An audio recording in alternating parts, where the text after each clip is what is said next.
Sign into both Jira and Jobctrl. Select the company details from the drop-down menu. Click on Enable Jira Synchronization and copy the link. You need to add Jobctrl's add-on to your Jira account. Go to Jira Settings, Add-ons, Manage Add-ons.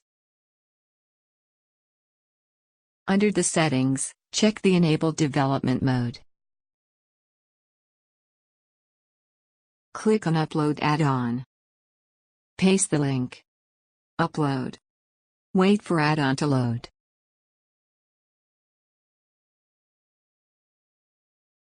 Now you can see Jobctrl appearing within your add-on list. Copy your Jira site URL. Paste it in Jobctrl's relevant field. Define the project where all your Jira projects and tasks will be synchronized. Click on the Save button. And if you've done everything according to this tutorial, a green checkmark will indicate the successful integration. Now all your Jira issues will be synchronized with Jobctrl, and will be visible in the desktop application shortly.